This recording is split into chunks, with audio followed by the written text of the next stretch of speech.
Buenas, para mí es una gran satisfacción abrir este acto del Ateneo Valle Inclán para celebrar el 40 aniversario de una obra cumbre de la literatura universal como es 100 años de soledad de García Márquez.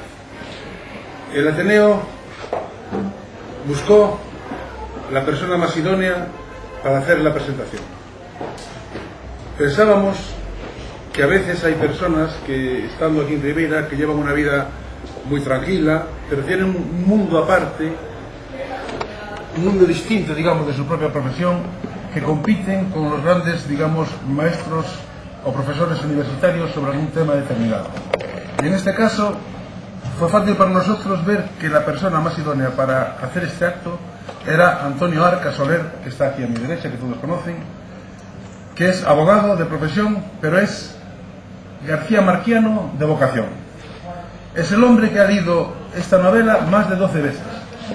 No solamente la ha leído, sino que además la ha convertido en su libro de cabecera.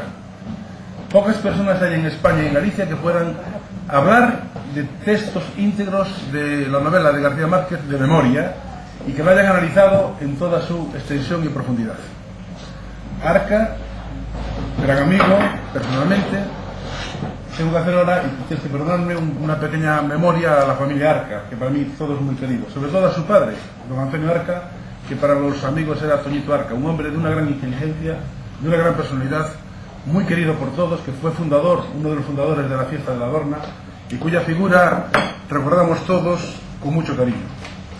Por mi parte, voy a dejarle la palabra a Luis para que haga una presentación más detallada de Antonio Arca, y espero que nos ilustre de algunas de las incógnitas que están todavía por resolver de esta gran novela. Al finalizar su exposición abriremos un turno de diálogo, que esta es una mesa redonda donde no es una conferencia sobre esto, sino que hay la posibilidad de cada uno que pueda expresar sus ideas, y nos acogeremos, digamos, a la sabiduría de Antonio Arca para que nos aclare algunos de los conceptos o para que le sembremos dudas de nuestras lecturas, y creo que esto es lo fundamental. Conmemorar aquí en Ribeira, en el día de hoy, el Día de la Mujer Trabajadora, el 40 aniversario de los 100 años de soledad. Dejo la palabra a Luis para que haga una presentación de Picho Arca con más profundidad. Gracias. Bueno, buenas tardes a todos. Me coge un poco a contrapié, no tenía previsto venir y he venido hace una hora, he sabido que puedo venir. ¿Quién es Toño Arca? Pues Toño Arca es un compañero de Cafés y Cañas que comentaba muy alegremente y con mucha pasión su devoción sobre García Márquez. Cualquier libro de García Márquez era comentado, era un auténtico motivo de alegría. Cada vez que se hablaba de cualquier cosa, siempre acabamos hablando de García Márquez. No sé cómo y por qué, pero entre tus cañas y mis cafés, pues vino un poco al hilo la idea de exponer esto y compartir esta pasión que este hombre muestra por García Márquez y compartirla entre todos. La verdad, a mí me ha dado personalmente bastantes claves para disfrutar un poco más de lo que ya se ha disfrutado de García Márquez. A pesar de que hay otros libros que después discutiremos, se puede discutir en este especial ranking que tenemos hablado más veces, que tenemos sobre García Márquez, cuál ocupa el lugar, evidentemente este por importancia social, literaria, es el número uno, evidentemente, pero en nuestro corazoncito hay otro, que más tarde hablaremos de este, parece, y que de momento vamos a centrarnos en este, y para ello yo más no puedo decir. Tienes tú la autoridad y tienes tú la palabra. Adelante. Muchas gracias a los dos, a Luis, a Santos. No echo de menos a mi abuela, a estos amigos. Buenas noches a todos.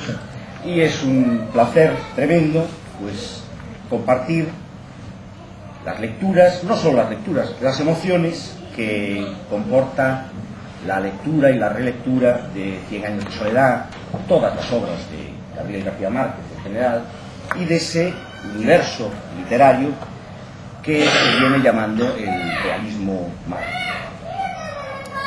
Tratando de centrar un poco el tema, podríamos definir el realismo como la tendencia que se manifiesta en cualquiera de las artes a extremar la descripción minuciosa de todos los detalles de la naturaleza.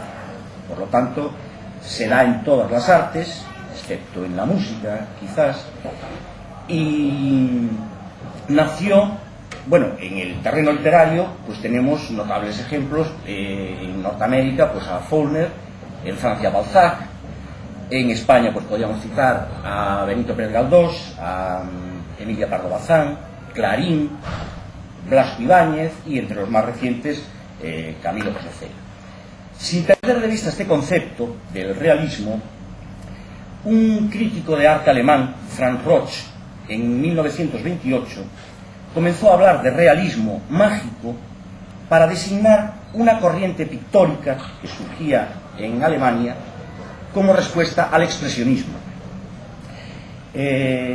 Por lo tanto, la primera vez que se habla de realismo mágico es en el terreno de la pintura, y Frank Roch se designaba con este nombre, como realismo mágico, estos trabajos que hacían estos pintores alemanes modernos de aquella época, que se caracterizaban precisamente por manifestar, por expresar de forma objetiva y real la naturaleza, la realidad, pero al mismo tiempo combinándola con algún elemento, con alguna pincelada propia de la imaginación de su autor. En el terreno literario, el primero que se ocupó del tema del realismo mágico fue Alejo Carpentier, en el prólogo de su libro El reino de este mundo, pero no lo llamaba realismo mágico, lo llamaba lo real maravilloso. El primero que utilizó el nombre de realismo mágico dentro del terreno literario fue el escritor venezolano Arturo Pietri, refiriéndose pues precisamente a esta tendencia, a este género, en el que se combina pues la narración de la realidad, de la naturaleza pura y dura, tal y como es, combinándola pues con ciertas tradiciones, con ciertos ritos, mitos, creencias, supersticiones, supercherías, tan propias de los pueblos de Sudamérica y especialmente en la zona del Caribe. Se adscribían dentro de esta línea, además de Alejo Carpentier y Arturo Pietri, pues autores como Vargas Llosa, como Miguel Ángel Asturias, Juan Carlos Onetti, Juan Rulfo y, por supuestísimo, Gabriel García Márquez, ¿no? Hay que indicar que todos estos autores no forman una escuela, no son una escuela literaria desde el punto de vista crítico, no son una magia tampoco, como han señalado algunos de sus detractores, ni siquiera pertenecen a una misma generación, puesto que son de edades muy dispares. Piénsese, por ejemplo, en Borges y en Isabel Allende, que podría ser nieta de Borges.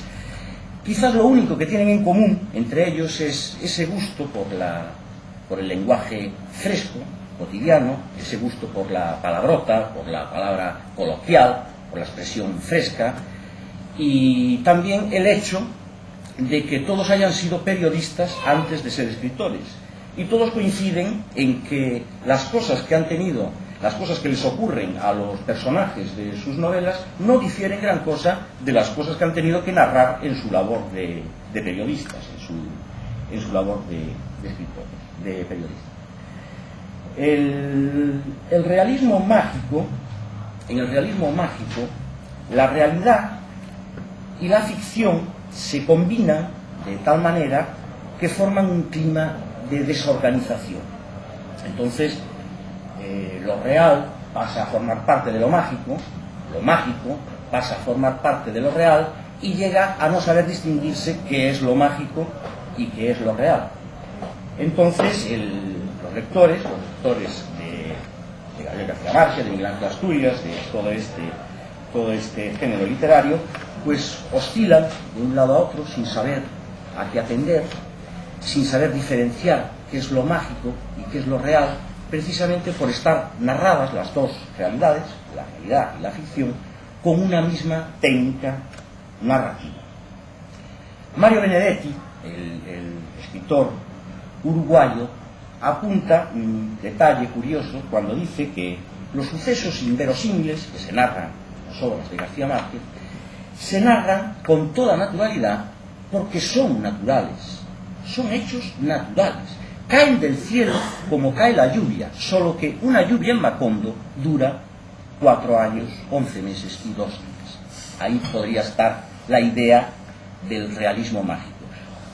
Octavio Paz, que no pertenece al realismo mágico, pero sí que lo admira profundísimamente, pues siempre ha sostenido que lo que narran los escritores del realismo mágico es siempre la realidad pura y dura, pero contemplada con los ojos de la imaginación. Entonces vamos captando un poco la idea de lo que han hecho estos autores en el mundo de la literatura. Este realismo mágico, que algunos autores lo consideran como una versión caribe del surrealismo, surge de las discrepancias entre la cultura de la tecnología y la cultura de la superstición. En esta época, pues años 50, mediados del siglo XX, es un tiempo de unas dictaduras atroces en toda Sudamérica, y entonces el pueblo encontró en la palabra escrita un arma infinitamente valorada. Por otro lado, pues la tecnología, los yanquis que llegaron a explotar los recursos naturales que había en Sudamérica, no les quedó más remedio que convivir pues con buscadores de la fuente de la eterna juventud, tener que convivir pues con la virginidad de ese paisaje, con la presencia del indio, del negro, con los mestizajes que produjo el cruce entre todos ellos, y además, pues, ¿qué más podríamos apuntar? Pues los mitos y los ritos y las creencias que aporta el indio, el negro y los mestizos surgidos del cruce entre indios y negros. Hasta antes de 1967, el realismo mágico contaba, naturalmente, con obras maestras que se circunscribían, de cierta medida, al ámbito latinoamericano. A partir de esta fecha, 1967, el realismo mágico conquista el mundo. Sale de ese ámbito local para conquistar el mundo. Esta es la fecha, 1967, la fecha de la publicación de 100 años con Soledad. Este mismo año, 1967, Miguel Ángel Asturias había ganado el Premio Nobel de Literatura, como unos años antes lo había ganado Gabriela Mistral. Este mismo año, 1967, fue el asesinato del Che Guevara. La foto famosa, el póster famoso del Che, pues pasó a presidir todas las revoluciones proletarias y estudiantiles, no solo de América, sino del mundo entero. Europa, en aquel tiempo, pues ya había comenzado a girar su cabeza hacia Latinoamérica, desde el triunfo de la revolución de Fidel Castro, con la consecución de esos premios Nobel por parte de los escritores latinoamericanos, e incluso pues con la llegada a Europa de ciertos bailes y ciertas músicas, como podían ser las cumbias y los vallenatos. Decíamos que había obras importantísimas, como puede ser Rayuela o La Casa Verde o El siglo de las luces de Carpentier, pero que no salían, no conquistaban el mundo, no salían de ese ámbito local. Entonces siempre se le ha atribuido a 100 años de soledad el mérito no solo de consagrar a su autor, de consagrar a Gabriel García Márquez, sino de arrastrar todo ese material de incalculable valor literario, sin lugar a dudas, pero lo arrastró a la conquista del mundo en un movimiento literario sin precedentes, que es lo que se llama el boom en Latinoamérica. Pero vamos con el libro que nos trae, con el libro que nos une, que es 100 años de soledad. 100 años de soledad se publicó en marzo de 1967, cumple ahora estos días 40 años. Era la quinta novela que publicaba Gabriel García Márquez. Antes había publicado La hojarasca, La mala hora, Los funerales de la mamá grande y El coronel no tiene quien le escriba. Esta era su quinta novela, y la gestación previa pues está salpicada de anécdotas, ¿no? Por ejemplo, la escribió en 18 meses, tardó en escribirla 18 meses, pero la estuvo maquinando en la cabeza durante 18 años. En un principio se titulaba La Casa, y la trama toda tenía lugar dentro de una casa. Se llamaban Los Buendía también. Estaba inspirada pues en la familia Márquez, su familia materna de Aracataca. Otro detalle también a resaltar es las penurias económicas de García Márquez durante todo aquel tiempo. Debía en la carnicería, debía en la pescadería, debía en todos lados. Era un cliente habitual del Monte de Piedad. Habían empeñado las joyas de Mercedes, de su mujer, no sé cuántas veces, joyas que había recibido por herencia de su familia. Pero curiosamente la que más fe tuvo siempre en la novela fue Mercedes Barcha, fue su mujer. Hay cantidad... De hecho, García Márquez siempre ha sido el primer sorprendido del éxito literario sin precedentes que ha tenido 100 años de soledad. Él siempre defendió de que él escribió esta novela para echarse unas risas con los amigos, sin más. Nunca esperó este éxito. En cambio, Mercedes sí, su mujer.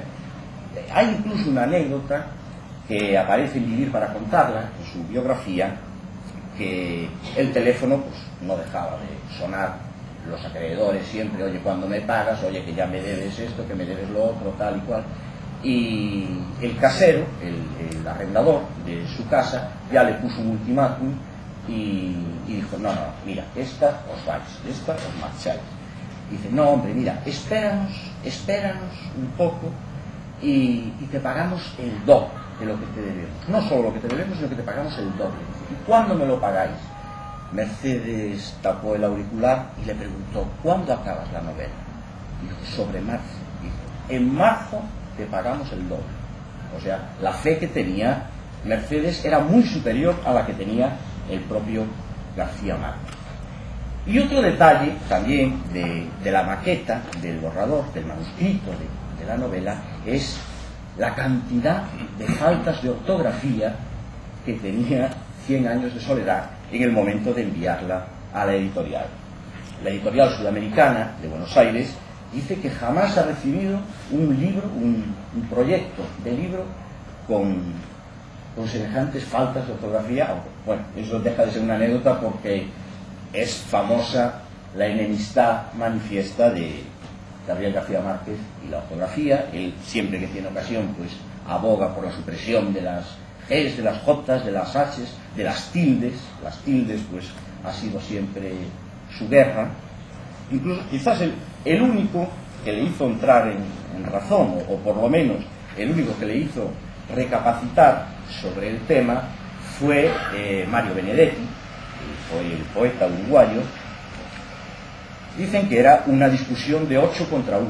8 defendiendo, pues, la ortodoxia de la ortografía, y García Márquez enfrentado contra todos, diciendo que era un disparate lo de las H's, lo de las G's, que el idioma castellano tiene 200 voces para designar el órgano sexual masculino y no tiene ni una sola regla para explicar dónde se pone la G, cuándo se pone G y cuándo se pone J. En fin, enfadado con el mundo entero.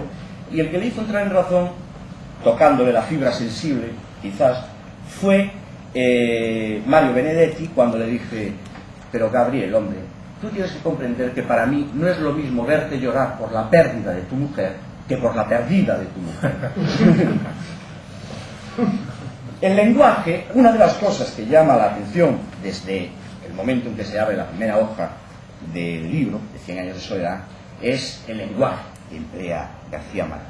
Hoy venía en El Mundo, me parece que era, hoy venía un artículo de Paco Raval en el que atribuía a García Márquez, entre otros méritos, la gran facultad que tiene para narrar con las armas literarias propias del tiempo en que está narrando. Eso lo destacaba hoy Paco Umbral de García Márquez. El lenguaje, en 100 años de soledad, como ocurre en casi todas las novelas del realismo mágico, pues es evocador, preciso, pero siempre liviano, fresco, fluido, ligerito, nada rebuscado, quizás haciendo gala de esa virtud que le han atribuido muchos autores de que Gabo García Márquez tiene más de fotógrafo que de escritor. En la novela, en 100 años de soledad, pues hay cantidad de pasajes redactados con idioma sencillo, con idioma coloquial, y que producen imágenes impactantes en el lector, como por ejemplo cuando se refiere a los gitanos, dice: esos ejemplares hermosos de piel aceitada y manos inteligentes, o cuando dice que Úrsula caminaba tanteando el aire, o que Gerineldo Márquez lo envolvió con el clima atónito de su mirada. En fin, hay cientos, ¿no? Además de este lenguaje sencillo, llama la atención también pues el empleo del lenguaje hiperbólico, las hipérboles, las exageraciones que García Márquez emplea con toda naturalidad. ¿Qué podríamos decir? Pues Pilar Ternera, por ejemplo, tenía una risa que espantaba a las palomas. O el diluvio en Macondo, que duró 4 años, 11 meses y 2 días. O la fuerza descomunal que tenía José Arcadio Buendía, que le permitía derribar un caballo agarrándole por las orejas. O cuando se volvió loco, hicieron falta 10 hombres para tumbarlo, 14 para amarrarlo y 20 para arrastrarlo al castaño del patio. La belicosidad pues del coronel Aureliano Buendía, que promovió 32 guerras civiles y las perdió todas. O su fecundidad, que tuvo 17 hijos varones de 17 mujeres distintas. O la longevidad de Úrsula, que la última vez intentaron ayudarle a sacar su edad, tomando como referencia la implantación de la compañía bananera, resultó que podía tener entre 115 y 122 años, Úrsula. Hay también, para destacar, pues un precioso juego de palabras basados en la antinomia, con palabras antitéticas, como por ejemplo cuando José Arcadio II se fue a vivir con la prostituta, con Petra Cotes, su mujer, Fernanda, entendió en ese instante que se había convertido en la viuda de un hombre vivo, y desde aquel momento decretó en la casa una especie de luto sin muerte. Hay además, a lo largo de toda la narración, pues numerosos hechos mágicos, como por ejemplo todos los niños del pueblo volando en la estera, cuando Úrsula se asomó a la ventana y vio a todos los niños del pueblo en una alfombra volando, conducida por un gitano. Había también un mono que adivinaba el pensamiento, una gallina que ponía un centenar de huevos de oro al compás de la pandereta, o no digamos la levitación, la facultad de levitación del cura, del padre Nicanor, que para demostrar la existencia de Dios le pidió una taza de chocolate al monaguillo y se levantó 12 centímetros del suelo. Después tuvo que venir un policía y lo derribó con un culatazo de escopeta. Tema complicado, no complicado, pero bueno, que no da mucho juego, es la trama de la novela. Hay muchos críticos que sostienen que 100 años de soledad no tiene trama. Este es uno de los argumentos, entre otros muchos, por ejemplo, que no haya sido llevado al cine. Hay muchas novelas y muchos cuentos de 100 años de soledad: La viuda de Montiel, Crónica de una muerte anunciada, El coronel no tiene quien escriba, ahora El amor en los tiempos del cólera, ahora en el 2007 va a salir en el cine. En cambio, 100 años de soledad ha sido imposible de llevar al cine, entre otras razones porque se defiende que no tiene trama. Básicamente, pues podríamos decir que es la historia de un pueblo, Macondo, y de una familia, los Buendía, desde su nacimiento hasta su extinción, puesto que Macondo lo crea el primero de los Buendía y se extingue con la muerte del último miembro de la estirpe, con el último Aureliano. La escena, el escenario, tiene lugar en ese pueblo mítico que se ha convertido en el paisaje imaginario más famoso del mundo y que es Macondo. Al parecer, Macondo es una finca de bananos que se ve desde el tren que va de Riohacha a Aracataca, por la ventanilla, pues se ve una finca que tiene el nombre de Macondo y no tiene más historia que es, solo que el nombre cautivó, la musicalidad del nombre cautivó a García Márquez desde que era niño. Hay una descripción de Macondo, de la escena ya en el primer párrafo de la novela, cuando dice que por aquel entonces Macondo era una aldea de 20 casas de barro y caña brava construidas a la orilla de un río de aguas diáfanas y cristalinas que se deslizaban sobre un lecho de piedras blancas, pulidas y enormes, como huevos prehistóricos. Y el mundo era tan reciente entonces que muchas cosas no tenían nombre y para designarlas había que señalarlas con el dedo. Este espacio novelesco, este universo de humedad y silencio, a donde habían llegado los gitanos orientados por el sonido de los pájaros, pues se ve completado a lo largo de la novela pues con la descripción de otros detalles. Ya hablamos del diluvio, que había durado 4 años, 11 meses y 2 días. Las casas, por ejemplo, la construcción de las casas en Macondo estaban dispuestas de tal manera que ninguna tuviese que sufrir más que otra los efectos del abrasante calor y que ningún vecino tuviese que sufrir más que otro a la hora de acudir al río a por agua. En Macondo nadie era mayor de 30 años. Tenían de todo, o fueron teniendo de todo, excepto cementerio, porque no tenían ningún muerto. En Macondo expulsaron al corregidor, porque en Macondo no había nada que corregir. Y, en definitiva, en Macondo, pues, a fuerza de ser tan simples, la sociedad, la justicia, el pluralismo, pues era sencillamente perfecto, a fuerza de ser tan simples, ¿no? Este espacio novelesco, este paraíso, se ve alterado, a medida que avanza la novela, por la mano del hombre. Primeramente, prolongan el río para permitir la llegada de un barco, que fue el primero y único que llegó a Macondo en toda su historia. Luego recibieron la pianola, luego recibieron el gramófono, más tarde el teléfono, pero a medida que iban llegando los avances tecnológicos, pues Macondo iba perdiendo su encanto, iba perdiendo su identidad y iba conduciendo irremisiblemente a su destrucción. El tiempo es circular. En la novela, como ocurre prácticamente en todas las obras de García Márquez, el tiempo es circular.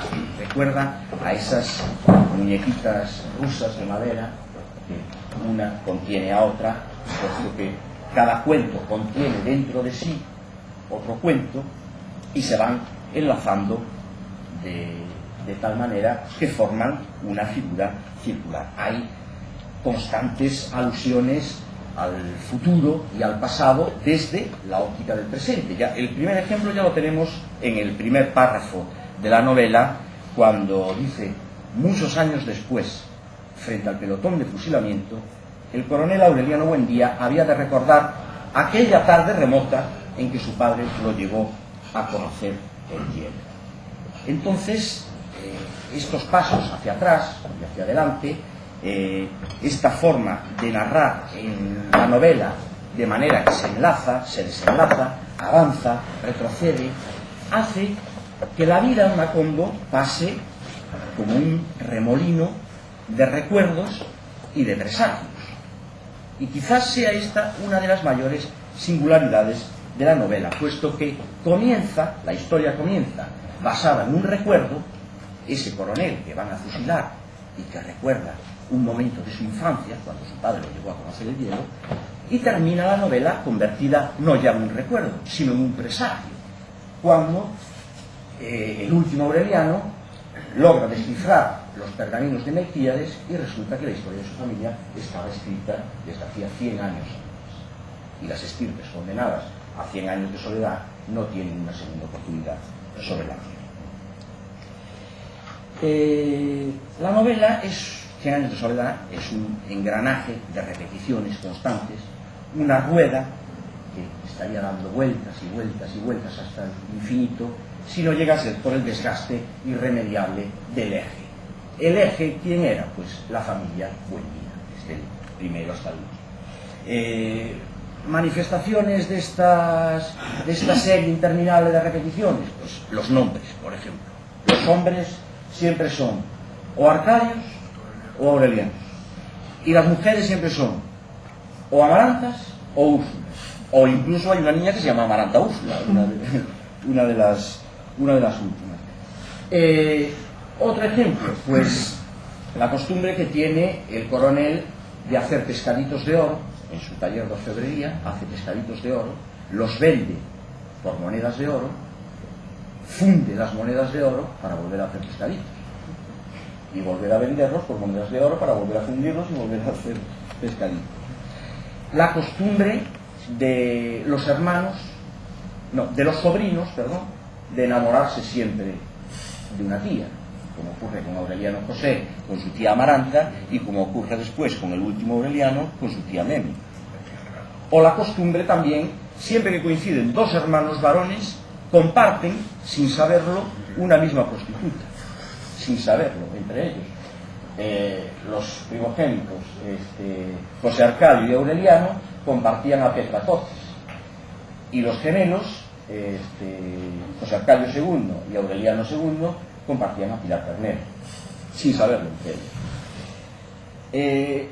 Otra manifestación del carácter circular del tiempo es el relato de la peste del insomnio. El insomnio llegó a Macondo cuando llegó Rebeca. Rebeca era una niña que venía desde lejos, no sabía hablar, traía un saco con los huesos de su familia y de sus padres muertos, y traía una carta en la que decían: sois lo único que le queda a Rebeca en el mundo, o algo así, por favor haceros cargo de ella. Los Buendía jamás indagaron quién era esa niña, la acogieron en casa, la trataron como si fuera una hija, pero su llegada contagió al pueblo de la peste del insomnio. Pero el insomnio no fue lo peor, al contrario, en palabras del propio José Arcadio Buendía, si no dormimos mejor, entonces la vida nos cunde mucho más. Lo peor es que el insomnio trajo una enfermedad colateral que fue el olvido, fue la peste del olvido. Entonces, Pilar Ternera, que era una prostituta que no cobraba por sus favores sexuales, vivía de leer en los naipes el futuro, comenzó a sacarse un sobresueldo con la gente que quería que le leyeran los naipes su pasado, porque lo habían olvidado. Otra manifestación del carácter circular que tiene la novela es también el tratamiento que se hace del amor. En Macondo hay una convivencia pacífica y perfectamente natural entre los vivos y los muertos. La muerte no es el final en Macondo, como dice el himno. Y hay muchas manifestaciones, muchos ejemplos, pues, de este carácter cíclico que tiene la muerte. Por ejemplo, recordemos que José Arcadio Buendía y su mujer, Úrsula, se habían marchado de Río Hacha y fundaron Macondo, huyendo de aquel cargo de conciencia de haber matado a Prudencio Aguilar en un duelo de honor. Una vez en Macondo, ya establecidos, cuando empezaban a olvidar aquella tragedia, todas las noches se aparecía Prudencio Aguilar. Una noche que Úrsula no conseguía conciliar el sueño, acudió al patio y vio a Prudencio Aguilar bebiendo de la tinaja. Pensó que era una alucinación, pero a la noche siguiente volvió Prudencio Aguilar a acudir al patio a beber de la tinaja. Fue tal la obstinación que todas las noches Úrsula, antes de acostarse, se preocupaba de dejar agua en la tinaja para Prudencio. Melquíades, el gitano sabio, murió dos veces en Macondo. Y otro ejemplo, pues cuando pasaba el entierro del coronel Gerineldo Márquez, Úrsula, que por aquel tiempo tendría unos 120 años, la llevaron en una sillita de ruedas a la ventana y dijo: Gerineldo, hasta luego Gerineldo, saluda a los míos y dile que nos vemos cuando escampe. Y efectivamente Úrsula tuvo que hacer un gran esfuerzo para cumplir su promesa de morirse cuando acabara la vida. Otro tema que se toca en 100 años de soledad pues es Las luchas sociales, una novela como 100 años de soledad, pues no podía dejar de tratar este tema que se venía manifestando, esta preocupación por el colonialismo americano que venía manifestándose en toda la literatura sudamericana desde el modernismo, desde tiempos de Rubén Darío. Atraídos por la fiebre del banano, pues llegaron los yanquis con una serie de recursos que en otro tiempo, dice la novela, que en otro tiempo se considerarían reservados a la divina providencia, y así consiguieron modificar el régimen de las lluvias, apresurar las cosechas y cambiar el río de donde estuvo siempre. Se observa también en la novela la costumbre de los gringos de no mezclarse con la población indígena, ya por aquel entonces. Y los gringos, cuyas mujeres lucían preciosos trajes de muselina y preciosos sombreros de gasa, crearon un pueblo aparte, al otro lado de la vía del tren, con palmeritas a ambos lados de las aceras y con redes metálicas en las ventanas de las casas. Llegan los gringos, llega la tecnología y llega el odio a Macomb. Llega el odio y convierten el pueblo en un centro de agitación social de primer orden. José Arcadio II, uno de los gemelos, pues se erige en uno de los líderes sindicales, incita a la huelga, da órdenes precisas de sabotear el sabotaje, y hay una escena preciosa que es cuando convocan a todo el pueblo en la plaza del tren para tratar de llegar a un acuerdo. Había más de 3.000 personas, y una vez que estaban allí en un silencio sepulcral, se dan cuenta de que la plaza está llena de hilos de metralletas. Coge un general el megáfono y dice: tienen 5 minutos para dispersarse, o empezamos a disparar.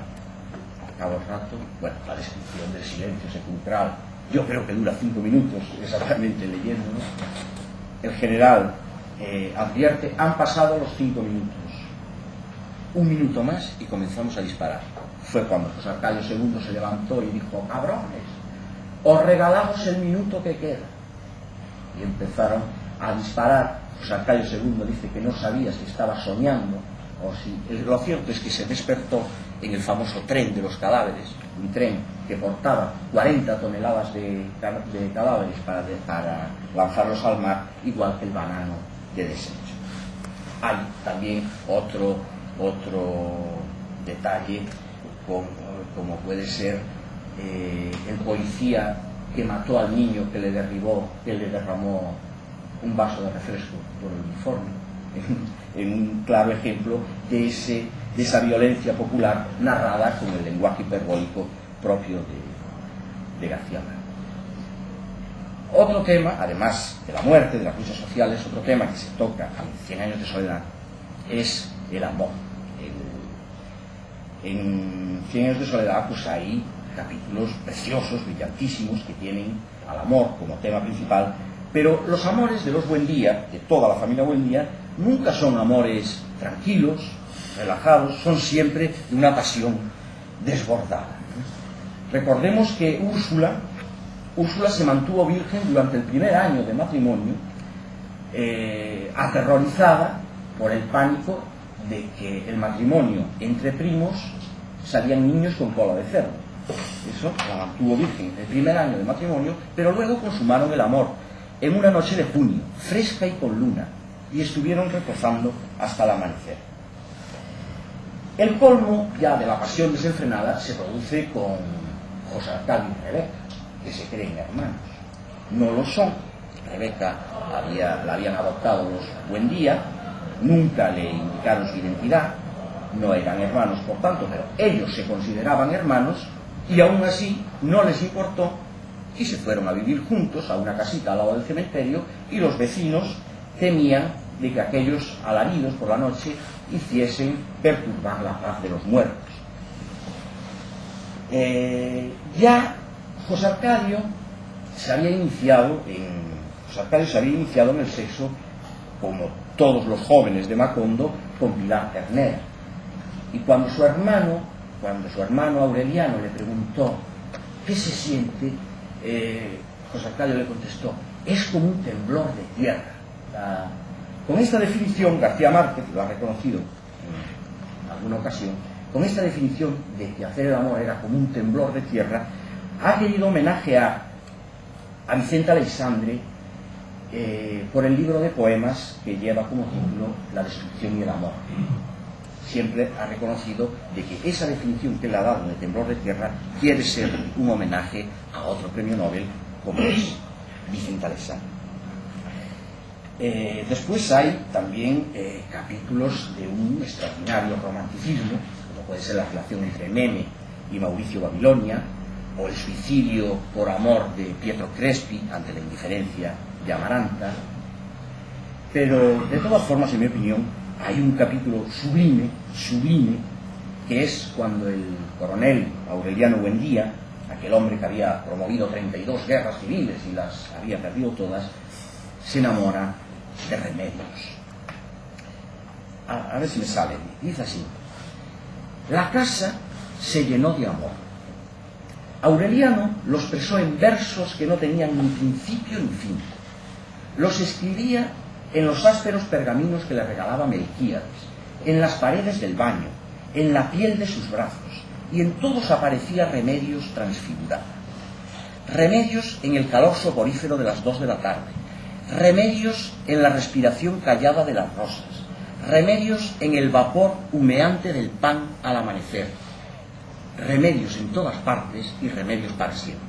Bueno, aquí tenemos un ejemplo de el desbordamiento lírico de la novela, que por momentos lo acerca al poema. Bueno, críticas, pues, ¿qué podemos decir de 100 años de soledad que nos haya dicho en todos estos 40 años? Desde su publicación tuvo un éxito arrollador, está considerado como el mayor monumento literario en lengua castellana después del Quijote. El New York Times, el periódico, hace unos meses incluía su lectura como una de las cosas que debe hacer cualquier persona antes de morirse. Es una obra que está traducida a 35 idiomas y se calcula que circulan por el mundo pues alrededor de 30 millones de ejemplares. Hay también alguna crítica ácida, como por ejemplo la de Jorge Luis Borges, cuando decía que a 100 años de soledad le sobran algunos años. Lo dijo en Chile, en el seno de una conferencia. Fue el mismo día en que dijo que él leyó el Quijote en inglés y que cuando lo leyó en castellano le decepcionó muchísimo. Fue cuando se sorprendió, o se hizo el sorprendido, de que Manuel Machado tuviese un hermano poeta, que al parecer se llama Antonio. En fin, que no fue su mejor día de Borges, tampoco se lo vamos a tomar a mal. De todas formas, el desprecio que pueda tener Borges por 100 años de soledad nunca llegará al nivel de desprecio que tiene su propio autor, que tiene Gabriel García Márquez. García Márquez siempre ha sostenido que 100 años de soledad le rompió la vida en su vida familiar, su vida afectiva. Él define los amigos entre anteriores y posteriores de 100 años de soledad, y desde el punto de vista literario pues también él sabe poner algunas críticas, como por ejemplo él sostiene de que él nunca pretendió que Aureliano José se acostase con su tía Amaranta. Él pretendía un coqueteo sin más, pero que el hecho de que la relación fuese a más con su tía, él dice que se le escapó de las manos y que el sobrinito hizo lo que le dio la real gana. Por otro lado, José Arcadio II, el líder sindical, el gemelo, el líder bananero, dice que él jamás, él hizo todo lo posible porque fuese el líder sindical que no llegó a ser. Dice que él le inyectó carisma por todos lados, le quitó virtudes a otros protagonistas del libro para dárselos a José Arcadio Buendía. y que jamás consiguió, para nosotros sí, pero él cuando lee la novela ve a José Arcadio II como un pobre desgraciado y no como el líder sindical que él pretendía que fuese. De todas formas, estas críticas nos dan una idea de la vida propia que tienen los personajes al margen de las directrices que le describan su propio creador. En definitiva, en un mundo de vegetación exuberante, lluvias casi eternas, calores insufribles, traiciones, amores, odios, marginación social, aburrimiento cotidiano, surge Macondo como un canto a la vida, surgen los Buendía con todas sus chifladuras para inyectarnos eso que ha venido llamándose el realismo mágico. El éxito de la novela en el mundo entero, yo me atrevería a decir que radica en cierta medida en que todos tenemos alguna chifladura que compartir con alguno de los Buendía y todos, en cierta medida, o sobre todo en nuestra infancia, todos de alguna manera hemos vivido en Macondo, ¿no? Entonces, a mí, la verdad, entre las muchas críticas que ha recibido, todas favorables, esta novela, a mí me gusta mucho la crítica, la descripción que hace Joaquín Marco cuando cataloga a 100 años de soledad como la más bella recreación de una común nostalgia. Y nada más. Muchas gracias.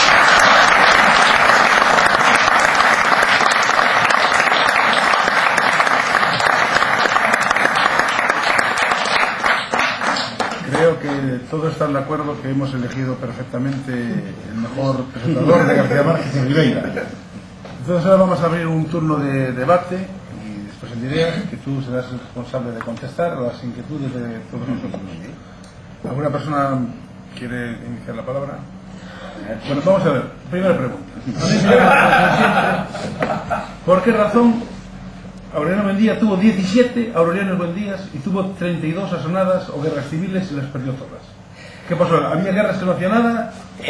Vamos a ver, García Márquez, esa pregunta, vamos a ver, hay un libro de Plinio Apuleyo Mendoza que es una entrevista a García Márquez, se llama El olor de la guayaba, y entonces le pregunta, oye, ¿qué hubiese ocurrido si el coronel Aureliano Buendía, en vez de perder 32 guerras civiles, hubiese ganado al menos una?